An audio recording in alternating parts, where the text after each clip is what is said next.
Hello, Maharshi. Hello, Bhaskar sir. How are you?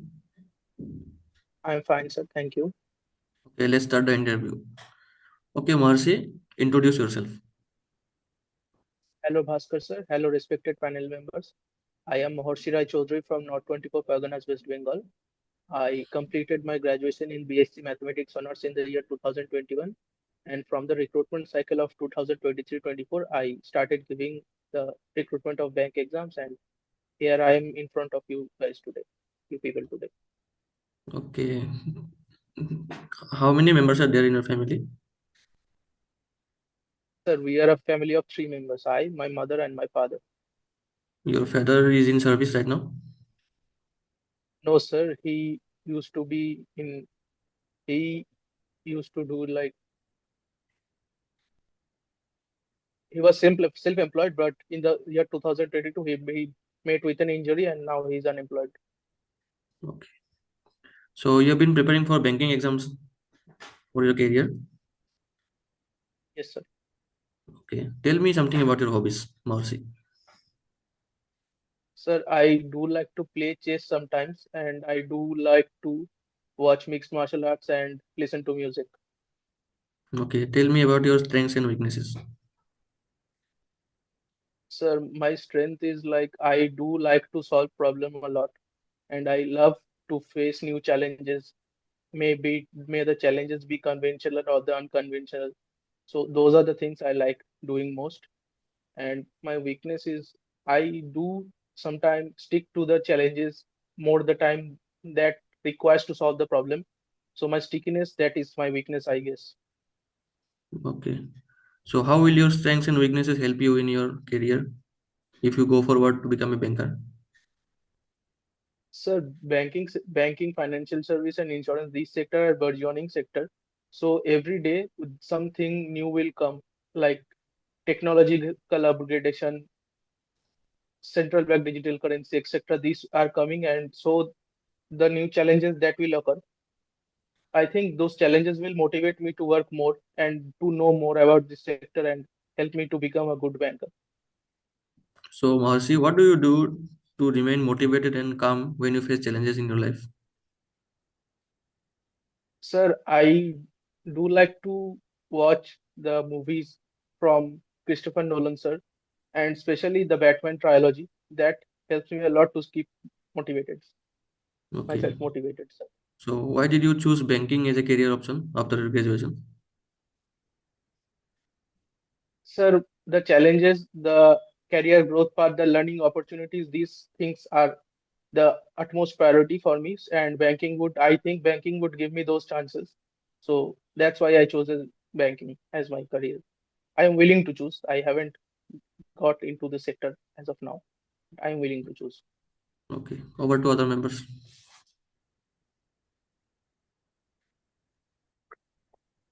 Hi Maheshi, Chandrak this side. How are So, you? sir, I am fine, sir. Thank you. Please give me the names of AIFIs and their abbreviated form. So there are five AIFs as of now. The Exim Bank, the Export Import Bank of India, the NABARD, the National Bank of Agriculture and Rural Development, the SIDBI, Small Industrial Development Bank of India, the NHB, National Housing Bank, and the recent one, NABFID, National Bank for Financing Infrastructure and Development. These are the five AIFs. Okay. And define me the RBI Board of Director. Sir, there are 21 members in the board of directors. Uh, the governors, the deputy governors, the members for the central board, and the 10 members are from the respected. I'm sorry, sir, I can't exactly recall the composite as of now.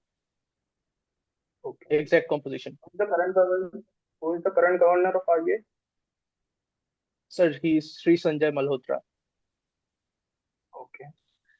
And tell me what is the difference between variable repo rate and reserve repo rate? Sir, the repo rate that is as of now 6.25%.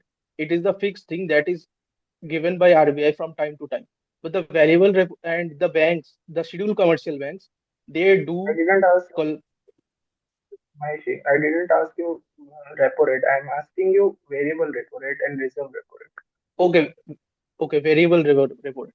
So the variable repo rate, it is a benchmark that is decided by RBI, and it changes from bank to bank. Like it is an open market auction in where the banks, they are willing to pledge the securities for some, and for that securities they will get some amount from the bank, and the rate will change from time to time depending upon the demand and supply of money and the demand and supply of the securities. That's variable repo rate. And the reserve repo rate is like, as of now, it is, sir, I need a little time to think and frame the answer. You know, please tell me about what is the focus points of budget. So there are four focus area: agriculture, investment, MSME, and No, education. I didn't ask you what is the engine growth engines. I'm asking you focus point, focus area, or focus point. Okay, sir, I think I need a little time to frame the answer. Okay, madam.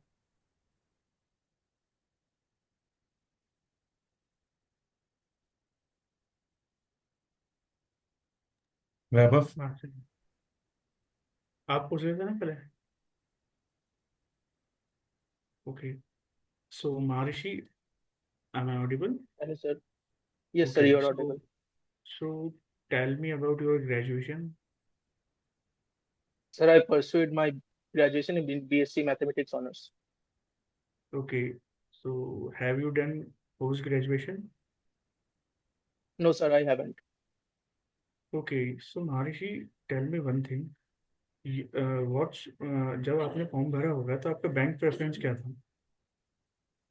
Sir मैंने bank preference में पहले bank of Baroda रखा है, and उसके बाद PNB. ऐसा क्यों?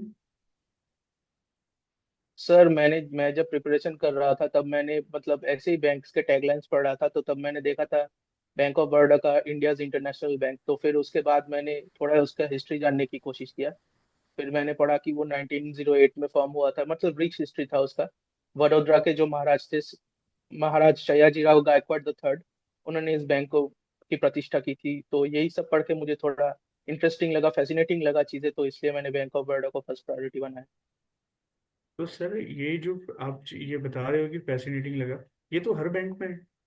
अगर आप किसी भी बैंक का ये हिस्ट्री सर पढ़ते हर हो बैंक में है, तो बट सब में स्पेशली ये मुझे चीज. बैंक ऑफ बड़ौदा का इसलिए पसंद आया कि मतलब मतलब मैंने ये भी पढ़ा था कि इंडिया के बाहर जितने भी बैंक्स है मोस्टली इंडिया के, उसमें से बैंक ऑफ बड़ौदा सबसे ज्यादा है, मतलब बाहर के ब्रांचेस। तो ये भी मुझे सही लगा सबसे। तो एंड इसका बेसिकली क्वार्टर ये थ्री का मानते प्रॉफिट हो. आया अभी कुछ दिनों पहले, तो उसमें भी 0.6% का ग्रोथ दिखा। तो ये भी बहुत सारे रीजन थे ऐसे छोटे मोटे।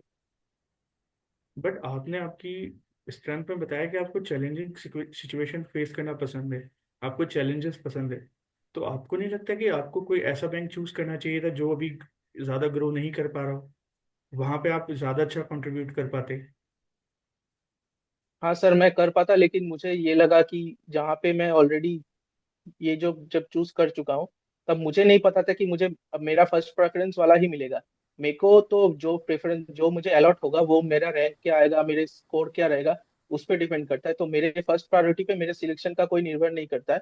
तो इसलिए मुझे जिस भी बैंक में काम करने का मौका मिलेगा, उसी बैंक में मैं जाकर अपना कंट्रीब्यूशन देने की कोशिश करूंगा। ये जस्ट मेरा प्रेफरेंस था, ये मेरा फाइनल डिसीजन नहीं होगा, क्योंकि फाइनल डिसीजन वो पैनल मेंबर्स एंड मेरे स्कोर कार्ड के ऊपर डिपेंड करेगा। ओके. सो आपने बेसल नॉर्म्स के बारे में सुना है? हाँ जी, बेसल नॉर्म्स के बारे में सुना है सर मैंने। थोड़ा मुझे बताइए उसके बारे में. सर ये जो बेसल नॉर्म्स है, ये mostly the Basel committee on banking supervision, जो बेसल स्विट्जरलैंड में है, इस पे है। ये इंटरनेशनली स्टैंडर्ड सेट करता है डिफरेंट नेशन के सेंट्रल बैंक्स के लिए, कि वो सेंट्रल बैंक्स अपने देश के ऊपर कितना कुछ मतलब रिजर्व रेशियो एंड CRAR इन APH इन सब का टारगेट फिक्स करेगा। एंड अभी recently Basel committee on banking supervision के हिसाब से CRAR का परसेंटेज शेड्यूल बैंक्स के लिए 8% होना चाहिए, लेकिन RBI ने वो मैंडेट हटा के 1% ज्यादा 9% रखा है इंडियन बैंक्स के लिए CRAR का। तो आरबीआई ने कंफर्म कर दिया ये चीज़ कि उन्होंने रेट बढ़ा दिया, हाँ जी सर। या केवल सजेशन दिया है अभी तक? नहीं सर, सजेशन नहीं है, ये मैंडेट है RBI की तरफ से कि ये 9% ही होगा, ये 8% नहीं होगा। अ, आप पीएसएल नॉर्म्स के बारे में जानते हैं? हाँ जी सर, प्रायोरिटी सेक्टर लैंडिंग। हाँ जी, मुझे बताइए उसके बारे में कुछ। सर ये होता है कि एक सर्टेन परसेंटेज का जो ANBC होता है, या फिर credit exposure equivalent two of balance sheet, इसका इन दोनों में से कोई एक एक का किसी एक सर्टेन परसेंटेज आपको टारगेटेड लेंडिंग करना होता है। एंड ये मैंडेट रखा है RBI ने बैंक्स के लिए, तो ये प्रायोरिटी सेक्टर लैंडिंग है। फिर पीएसएल सर्टिफिकेट क्या होता है सर? PSL सर्टिफिकेट ये होता है जब कोई बैंक मतलब उसका जब PSL टारगेट है, उसका जब अचीव नहीं कर पाता है, तो उसको अपना जो PSL टारगेट है उसको अचीव करने के लिए PSL सर्टिफिकेट ले सकता है। ये एक ऑप्शन रहता है उसके पास। एंड PSL सर्टिफिकेट के अलावा भी वो RIDF फंड जो नाबार्ड का है, UIDF फंड जो NHB का है, इन दोनों में भी कंट्रीब्यूट करके अपना PSL टारगेट जो सेट किया है, जो उसने अचीव नहीं कर पाया, उसके अचीव कर सकता है सर। तो इससे तो पीएसएल नॉर्म्स जो सोच के आरबीआई ने बनाया था वो तो क्राइटेरिया फुलफिल ही नहीं होगा। लाइक पीएसएल नॉर्म्स बनाने के पीछे जो विजन था, वो विजन तो फुलफिल ही नहीं हो रहा। तो आपको नहीं लगता ये गलत है? नहीं सर, ऐसा ऐसा एग्जैक्टली हम नहीं बोल सकते। लाइक RIDF फंड में अगर जाएगा तो नाबार्ड तो वो जो फंड है वो properly targeted rural area development के लिए लगाएगा। एंड PSL सर्टिफिकेट मोस्टली वही बैंक ऑफर कर सकते हैं किसी दूसरे बैंक को जिसने ऑलरेडी अपना PSL क्राइटेरिया अचीव करके ऊपर PSL में जो मैंडेट है उससे ज्यादा थोड़ा लेंडिंग कर दिया है। सिर्फ वही सारे बैंक PSL सर्टिफिकेट इशू कर सकते हैं। तो मेरे हिसाब से ये नहीं जा रहा, ये सिस्टम में ही रह रहा है, ये अचीव हो रहा है टारगेट। ओके मास्टर जी। हर्षि, आपने बताया था कि आपने जो बैटमैन ट्रिलॉजी आपने देखी है movies, they help you keep हाँ मोटिवेटेड। जी तो how exactly Batman keeps you motivated? Sir, Batman का जो मोस्ट एबिलिटी सबसे ज्यादा खास बात मुझे ये लगी कि वो भी मतलब बहुत कुछ खोके उनको ये लगा कि मुझे कुछ ऐसा करना है कि मुझे ये सेम चीजें किसी और को फेस ना करने पड़े। एंड उनका जो एवर लर्निंग एबिलिटी है, लाइक वो जो भी चीज सीखना चाहते हैं वो किसी भी तरीके से eight the end of the वो उसमें मास्टरी हासिल कर लेते हैं। एंड वो ऑलमोस्ट सारे प्रॉब्लम का सॉल्यूशन अपने आप निकाल लेते हैं बैठ के खुद को एनालाइज करके। तो यही बातें चीजें मुझे लगती है कि मुझे उनका अच्छा लगा है। इस पर्टिकुलर टीचिंग को आपने अपनी लाइफ में कैसे इम्प्लीमेंट करा है? कोई पास्ट एक्सपीरियंस शेयर करिए। सर मतलब मैंने अभी ये जो फील्ड में मैं घुसा हूँ, लाइक मैंने तो अपने ग्रेजुएशन में फाइनेंस इकोनॉमिक्स ऐसे सारी चीजें नहीं पढ़ा था मैंने। लेकिन मुझे करना था क्योंकि मुझे इस फील्ड में आना है। तो मैंने भी अपने आप को इस ये चीज कह के मोटिवेट किया कि अगर तुम सीखना चाहोगे तो तुम सीख लोगे eight the end of the day. तो यही सब मुझे सीखने को मोटिवेट किया एंड इसीलिए मैंने उसको चुना है। और आपका बैंक अकाउंट अभी कौन से बैंक में है? सर, बैंक ऑफ इंडिया में। उसकी एप्लीकेशन का नाम बता सकते हैं मेरे को? नहीं सर, मतलब वो जो अकाउंट है उसमें मैं एप्लीकेशन यूज नहीं करता, इसलिए मुझे नहीं पता उसका बैंक एप्लीकेशन का नाम। आपको नहीं लगता कि ठीक है। डिजिटल इंडिया को प्रमोट करने के लिए आजकल के यंगस्टर्स को तो स्पेशली मोबाइल ऐप डाउनलोड ही करनी चाहिए? क्या आप ब्रांच में विजिट करते हैं जब आपको कोई बैंकिंग फैसिलिटी को से लेना होता तो? सर मोस्टली मैं अभी अनएम्प्लॉयड हूँ, तो मुझे मेरे पास उतना बैलेंस होता नहीं है, मैं मोस्टली अपने पेरेंट्स के ऊपर ही निर्भर हूँ। तो मेरे बस जस्ट वो ऐसे ही स्कूल के स्कॉलरशिप के लिए ओपन किया था, तो उसी के लिए है वो अभी। मैं ज्यादा यूज नहीं कर पाता हूँ उसको क्योंकि मेरे पास उतना अमाउंट नहीं रहता है कि मैं लेन देन कर पाऊँ अच्छे से। कुछ एप्लीकेशंस और बताइए जो आपके मोबाइल में रहते हैं जिनको आप फ्रीक्वेंटली यूज़ करते हैं। सर फ्रीक्वेंटली यूज तो अभी जो मैं एडटेक से प्रिपेयर कर रहा हूँ उसका एप्लीकेशन है मेरे फोन पे। कुछ एक दो प्लेटफॉर्म्स ऐसे हैं जिनके मैं मॉक टेस्ट सॉल्व करता हूँ, उनके एप्लीकेशन है फोन पे ज्यादा। और हाँ सर, यही दो कुछ अलग है, बाकी जो गूगल के सिस्टम एप्स है वो तो फोन में प्री इंस्टॉल्ड रहते हैं, तो यही सारे हैं। आपका आगे का प्लान क्या है? Suppose you become a probationary officer in one of the panel banks, फिर उसके बाद आपका क्या प्लान है? सर पहले तो मैंने ऐसा भी कुछ एग्जैक्ट सोचा नहीं है, मैं तो यही कोशिश करूंगा कि मुझे जो भी बैंक अलॉट हो मैं उसमें से अपने प्रोविजन के जो भी 2 साल होंगे वो मैं पूरी कोशिश करूंगा यूटिलाइज करूँ कि मैं नई नई चीजें सीखूं, क्योंकि बहुत सारी चीजें मेरे लिए ऐसी होंगी जो मैंने पहले कभी नहीं सीखा है।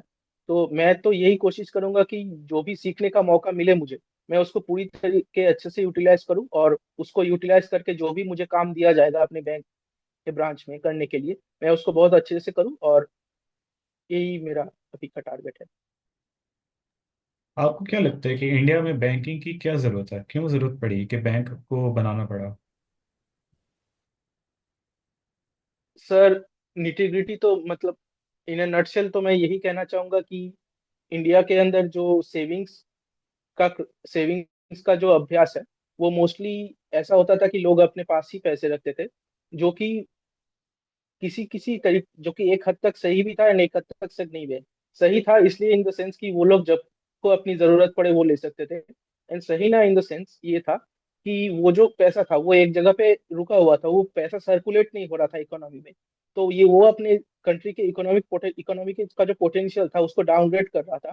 तो इसलिए मुझे लगता है बैंकिंग फैसिलिटी अवेल करवाना अपने देश के सभी लोगों के लिए बहुत ज्यादा इंपॉर्टेंट है, ताकि वो जो सेविंग्स था वो सेविंग्स बैंक में जाए और बैंक उसको बाकी आगे लेंड करे, और लेंड करके इकोनॉमी का जो है वो सर्कुलेट करे इकोनॉमी में वो मनी। ठीक है, मेरे तरफ से हो गया, किसी और को भी क्वेश्चन पूछना है? One last question sir. नहीं यार।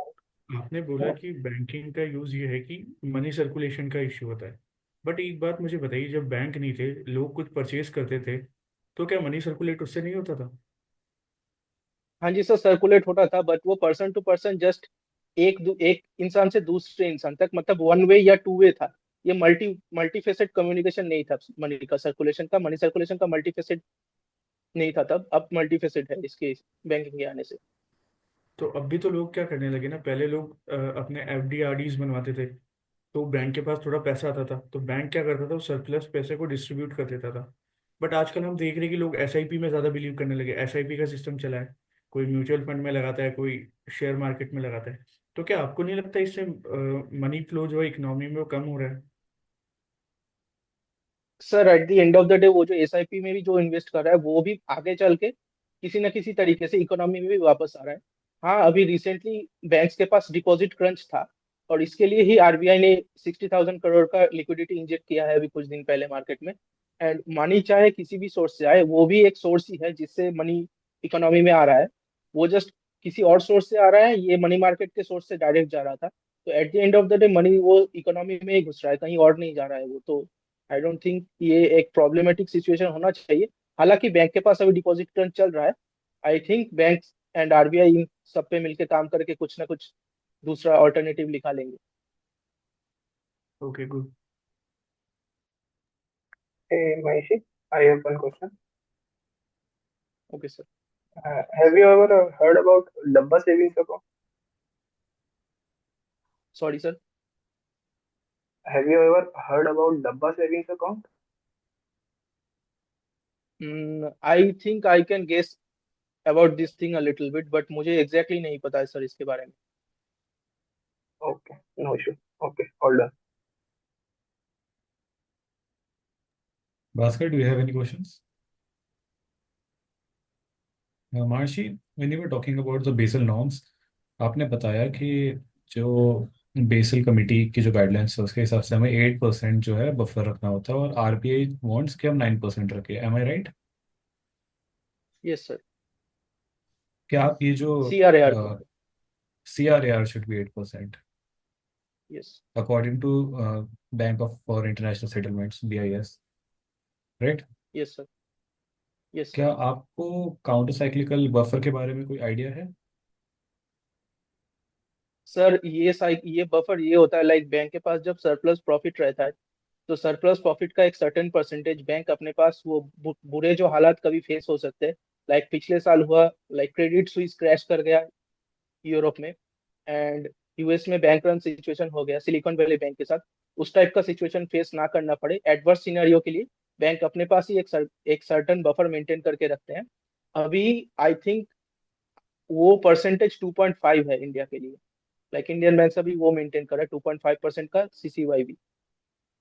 उसके अलावा कोई और भी बफर्स होते हैं जो इस पर्टिकुलर रेशियो के अंदर आते हैं? सर मुझे एग्जैक्टली याद नहीं आ रहा है ये अभी। कोई बात बाकी अगर कुछ बफर होते हैं। नहीं। जिस तरीके से मैं समझ पा रहा हूँ कि आपका करंट अफेयर्स और इंटरनेशनल अफेयर्स में भी काफ़ी ज़्यादा रुचि है, तो क्या आप बता सकते हैं जो अभी रुपये की जो वैल्यू डेप्रिशिएट हो रही है, क्या एक अलार्मिंग सिचुएशन है हमारे इंडियन इकोनॉमी के लिए? सर ये जो रुपये का ये वैल्यू जो है डिप्रिशिएट हो रहा है, ये कोई एक तरीके का मतलब कोई एक सर्टेन प्रॉब्लम नहीं है, बहुत सारे प्रॉब्लम्स का मिला जुआ असर है। फर्स्ट ऑफ ऑल इंडिया जो है वो मोस्टली इंपोर्ट करता है सर्विसेज एंड गुड्स को एक्सपोर्ट करता है, एंड वो जो इंपोर्ट एंड एक्सपोर्ट का जो मतलब डिफरेंस है वो मोस्टली डेफिसिट में जाता है। तो इंडिया का मोस्टली जो अकाउंट करेंट अकाउंट है वो डेफिसिट में चलता है, ये एक रीजन है। एंड आई डोंट थिंक कि ये जो वोलेटिलिटी है अभी लाइक डेप्रिसिएशन एक सर्टेन पॉइंट तक ठीक है, लेकिन वो डेप्रिसिएशन अगर जो बहुत ज्यादा वोलेटाइल ना हो तब वो कंट्री के लिए भी मतलब जो country in in our country and for other countries also that won't matter a lot, because at the end of the day अगर हमको किसी और कंट्री में अपना सर्विस एक्सपोर्ट करना है तो वो सर्विस का जो प्राइस होगा उसका भी कॉम्पिटिटिवनेस मैटर करेगा, लाइक वो उस कंट्री में कितने में मिल रहा है उन लोगों को। तो ये मेरा ओपिनियन है सर।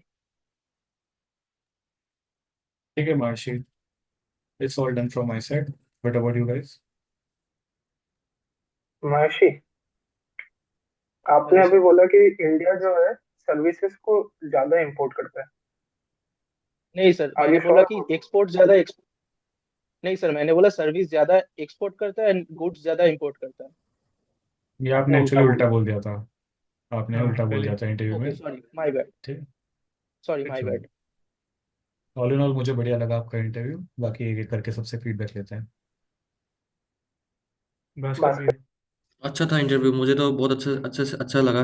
आंसर डिलीवरिंग भी बहुत कॉन्फिडेंट था। बीच बीच में मुझे ऐसा लगा कि आप आई कांटेक्ट मेंटेन नहीं कर रहे थे, तो वो ट्राई ट्राई कीजिए कि मेंटेन हो। लेकिन ओवरऑल अच्छा था इंटरव्यू। सर मैं अगर इस तरीके से रख पाऊँ ना फोन को अपना तो हो सकता है, लेकिन इतना जो गैप है ना इसके लिए दिक्कत हो रहा है मुझे थोड़ा सा। हाँ कोई बात लाइक मेरे को ऐसे नहीं, ठीक झुक है। के बात करना पड़ा है। ठीक है, कोई बात ये एक नहीं, इशू हो रहा अच्छा। है मेरे साथ। अच्छा था इंटरव्यू, अच्छा लगा मुझे। ओके। एक्चुअली क्या है ना, नीचे देख के बात करो वो प्रॉब्लम नहीं है, वो तो हम समझ सकते हैं कि हम अभी डिजिटल प्लेटफॉर्म के थ्रू कर पा रहे हो, वर्चुअली हम इंटरव्यू ले रहे हैं। बट जब आप इधर उधर ऐसा देखते हो तो आई डोंट थिंक कि वो कैमरे वाला इशू होगा। समझ पा रहे हो मेरी बात? हम्म। ऊपर नीचे इज फाइन, बट आप जब इधर उधर देखते हो तो उस चीज़ को आप थोड़ा सा अवॉइड कीजिए। और मैं आपसे ये कहूंगा कि आपका आंसर, जिस तरीके से आप आंसर करते हैं सब कुछ ठीक है, बट कुछ कुछ जगह मुझे ऐसा लगा कि किस कुछ कुछ चीज़ों का आपको आंसर नहीं आ रहा था, वहाँ पे गेस वर्क कर रहे थे। जब आप गैस वर्क करो ना, मैं आपको एक चीज सजेस्ट करूंगा, गैस वर्क भी आपको तभी करना चाहिए जब आपको उस टॉपिक के रिलेटेड आपको लगे कि नहीं आप इसको टैकल कर सकते हो। और आपको नो कहना भी आना चाहिए कि सर मैं नहीं कर पा रहा। सपोज आप किसी क्वेश्चन का आधा आंसर देके नो बोलते ना, तो वो एक गलत इम्पैक्ट क्रिएट करता है। आप पहले बोल देंगे, बोल सकते कि सर आपने जो ये पूछा है इसमें से मुझे सिर्फ ये दो चीजें आती है, क्या मैं ये दो चीजें बता सकता हूँ? उससे क्या है ना, आपने एक तरीके से पहले ही बता दिया, बट अब आप आंसर को मतलब आपने क्वेश्चन ले भी लिया, आप क्वेश्चन अटेम्प्ट कर रहे हो, उसके बाद आप बोल रहे हो, तो वो थोड़ा सा कभी कभी प्रॉब्लम कर। बाकी कॉन्फिडेंस वगैरह में मुझे कोई कमी नहीं लगा एज सच। और एक अगर इफ पॉसिबल हो सके ना तो सिचुएशन वाले क्वेश्चन के आंसर लंबे होते हैं डेफिनेटली। बट जब आपसे कभी कोई टर्म्स पूछी जाए, किसी चीज से ऐसी चीज पूछी जाए जो एकदम लाइक पॉइंट टू पॉइंट उसका आंसर हम दे सकते हैं, कट टू कट, तो आप उसको थोड़ा सा प्रिसाइज कीजिए। एंड जब आप रुपी वाला, जब मास्टर जी ने क्वेश्चन पूछा था रुपी डेप्रिशिएट हो रही है, तो उनका ये था कि क्या ये अलार्मिंग सिचुएशन है। आपने उसको थोड़ा सा डाइवर्ट हो गए आप उस टॉपिक से, मुझे ऐसा लगा। बाकी मास्टर जी खुद बता सकते हैं कि आई क्योंकि एग्री। बिकॉज क्वेश्चन पूछा था तो आप थोड़ा सा डाइवर्ट हो गए थे। तो एक बस एक आपका, मैं ओवरऑल अगर वापस से वाइंड अप करूं तो यही है कि आई कांटेक्ट वाला भास्कर सर ने आपको बताया है। मैं एक चीज कहूंगा, क्वेश्चन को आपको वही अटेम्प्ट करना है जो आपको आता है, एंड आपको डाइवर्ट नहीं होना टॉपिक से। एक बार चंद्रकांत सर ने कुछ पूछा था, आप उस टॉपिक से भी डाइवर्ट हो गए थे। That's all from my side. मुझे मुझे आपका इंटरव्यू ओवरऑल बहुत अच्छा लगा, बट मुझे दो नेगेटिव थिंग्स मिली आपके अंदर। ठीक है, एक तो आई कांटेक्ट वाला तो बता दिया, तो वो मैं बताऊंगा नहीं। एक तो जब भी कोई इंटरव्यूअर या कोई भी पैनल मेंबर है, अगर वो क्वेश्चन पूछ रहा है तो आप पूरा क्वेश्चन होने दो, उसके बाद आप 2 सेकंड का पॉज लेके बोलो। आपने 2-3 बार वैभव सर को इंटरप्ट किया बीच में। ठीक है, तो वो थोड़ा सा एक नेगेटिव हो जाता है। और जब तक कोई इंटरव्यूअर आपसे पूरी एक्स्ट्रा इन्फो नहीं पूछ रहा, जैसे आपने CRAR वाला बताया कि 8% RBI ने अभी बढ़ा दिया है, ये कर दिया है, तो ये आपको एक्स्ट्रा बताने की जरूरत ही नहीं है। उसने पूछा CRAR क्या है, आप वो बताओ। अगर वो पूछे कि क्या रेट चल रही है, तो वो बताओ। वरना एक्स्ट्रा बताओगे तो आप अपने क्वेश्चंस में, आंसर्स में फंसते जाओगे अंदर ही अंदर। और जो पैनल अगर होती मैं है उनको वो बहुत टैकल कर पाऊँ तो मुझे जाना चाहिए। हाँ, क्या? क्या कह रहे हो? मतलब मैं बोल रहा हूँ, लाइक मैं अगर एक्स्ट्रा इन्फो दे रहा हूँ, एक्स्ट्रा इन्फो से वो लोग कुछ आगे का पूछेंगे और मैं उनको टैकल कर पाऊंगा, तो क्या जाना चाहिए वो मुझे? वो बट एक्स्ट्रा इन्फो से कभी 40 कभी ना। 50 इयर्स का एक्सपीरियंस लेके बैठे होते हैं, तो वो आपको ऐसे टर्म्स में फंसाएंगे ना कि आप कहीं ना कहीं जाके तो फंस ही जाओगे। तो उस नेगेटिव वे में जाना ही क्यों है अपन को? जितना वो पूछ रहे हैं उतना आंसर कर दो। एक्स्ट्रा बताओगे तो वो एक्स्ट्रा पक्का आपको फंसाएंगे। बाकी मास्टर सर आपको बताएंगे मेरी तरफ से ऑलरेडी। तो एक्स्ट्रा अगर जाना है तो आप, अगर आपको लग रहा है ना कि आप उसमें स्मार्ट प्ले कर सकते हो कि मैं इंटरव्यू को इस डायरेक्शन में घुमाऊं जहां पर अगर वो मुझसे क्रॉस क्वेश्चनिंग करे तो आई हाँ, शुड मैं बी एबल मोस्टली टू उसी आंसर दोस उसी क्वेश्चन। कोशिश में लगा रहा था। बट वो चीज़ आप टेक्निकल टर्म्स में मत खेलो, ठीक है। आप उसको पर्सनल लाइफ में अपने, जो भी अगर आपसे कोई क्वेश्चन पूछता है, अगर आपको स्ट्रेंथ वीकनेसेस के अगर एग्जांपल्स पूछ रहा है, हॉबीज के अगर एग्जांपल्स पूछ रहा है, जो आपकी पर्सनल लाइफ से जुड़ी चीज़ें हैं, उसके ऊपर आप उस तरीके से डायरेक्शन दे सकते हो अपने इंटरव्यू को। बट अगर टेक्निकल टर्म्स में जाओगे तो डेफिनेटली वहां पर they have the upper as. तो आपको वहां पर हमेशा स्मार्ट प्ले करना होता है जहां पर आपके पास अपर एज हो। अगर फॉर एग्जांपल अगर आप बोल रहे हो कि मेरे को म्यूजिक सुनना पसंद है, तो अगर वो आपसे पूछ रहा है म्यूजिक के बारे में, अलग अलग जॉनर्स के बारे में पूछेगा, तो ऑफ कोर्स अगर उनकी एज देखी जाए तो उनको शायद पुराने गाने फॉर एग्जांपल पसंद हो। उनको नहीं समझ आएगा हिप हॉप के बारे में। आप उनको बोलो मुझे हिप हॉप पसंद है, अब आ जाओ मेरे से हिप हॉप के बारे में पूछो, वो क्या फंसा लेंगे आपको हिप हॉप के बारे में। आजकल की जनरेशन को समझ आएगा ना ये चीज़। तो आप इस तरीके से आप अपने इंटरव्यू की डायरेक्शन को चेंज कर सकते हो, ठीक है। इस चीज़ का ध्यान रखो। आपने सोचा स्मार्ट करने का, बट ये ओवर स्मार्टनेस हो जाती है, ओवर स्मार्टनेस में फिर दिक्कत आ जाती है, वो फिर एक्चुअल स्मार्ट लोग बैठे हैं वहाँ पे।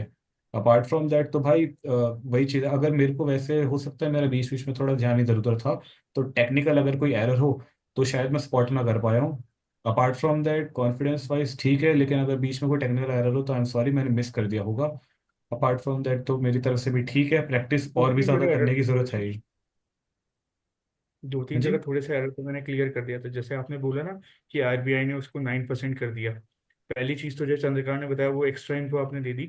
बट आरबीआई ने सजेशन दिया है, ये चीज मेरे को भी पता नहीं थी, बट मुझे इसलिए पता है क्योंकि लास्ट दो तीन इंटरव्यूज में इस बारे में डिस्कशन हुआ है। आरबीआई का केवल सजेशन गया है अभी तक। बट अगर आप आरबीआई के पर्सपेक्टिव से बताओगे ना तो आप 9% बताओ, वरना वो जो 8% समथिंग जो आप बता रहे हो ना, आप उसी पे स्टिक रहो। ओवरऑल अच्छा था आपका, कॉन्फिडेंस वगैरह में कोई कमी नहीं थी। बट होता क्या ना ब्रदर, कभी कभी हम ज्यादा नॉलेज फ्लॉन्ट करते हैं ना, तो वो भी एक नेगेटिव इम्पैक्ट क्रिएट कर देता है। समझ पा रहे हो? हम्म, एक दो क्वेश्चन में चलता है, बट ज्यादा क्वेश्चन में ट्राई टू अवॉइड इट। बाकी आपका ओवरऑल मेरे को कोई प्रॉब्लम नहीं लगा। ये दो तीन कीवर्ड्स पे आप अगर वर्क कर लेते हैं ना, तो मुझे नहीं लगता आपको इंटरव्यू में जो है कोई पीछे रख सकता है। आपने क्या बताया था कि आरबीआई को, आरबीआई ने कितना रिकमेंड करा है, कितना रखना चाहिए CRAR? 9%। 9%। कर सकते हो। ठीक है, ठीक है। इसके अलावा अगर बेस लॉन्स के बारे में पूछा जाए तो जो काउंटर साइक्लिकल बफर है, और एक और होता है बफर, मुझे भी उसका नाम याद नहीं आ रहा अभी, और एडिशनल टीयर 1 कंटीजेंसी रेशियो। हाँ जी। कंटीजेंसी बफर होता है। नहीं नहीं, दैट्स डिफरेंट। एक दूसरा बफर होता है, देख ही लेता हूँ मैं, एक मिनट में सर्च करता हूँ। उसके ठीक। अलावा जो एडिशनल टीयर 1 होता है, हमारा कैपिटल। हाँ, वो 81 तो CRAR में ऑलरेडी इंक्लूडेड है ना, वो 8% या कैपिटल नाइन कंजर्व परसेंट जो है, वो इसलिए मैंने उसी नहीं का ही, बताया। मैंने वही पूछा था उसका कॉम्पोजिशन क्या होता है, तो उसके ओके अंदर का ही ओके, वो पार्ट सॉरी होता है सॉरी सॉरी जिसमें। Sorry, my bad. Common equity Tier 1 81 and T2 capital, हाँ। Okay, got master it sir, sir. Capital conservation buffer बोल रहे हो? कैपिटल कंजर्वेशन बफर ये बोल रहा था मैं। तो ये सारी के कंपोजिशन जो एक बार रिवाइज कर लेना, ठीक है। Okay sir. Meeting time over हो जाएगा सर मास्टर जी। मार्क्स कितना हम्म। आप लोग सब मिलकर दोगे मुझे, आउट यार ऑफ 100? मार्क्स बताइए। का यार मार्क्स का किस बेसिस पे दिया जाए, क्योंकि एग्जैक्ट हमें वो पता नहीं है कि मार्किंग स्कीम क्या है। तो आपको अगर इस पॉइंट पे हम मार्क्स देते तो वो आपके लिए गलत होगा, हमारे लिए बिल्कुल सही नहीं। बात है। एक गलत माइंड सेट में ना एक इमेज बन जाएगी, ठीक है। तो it's better not to think about marks right now and aim for the best, ठीक है। So all the best. Thank you. All the best.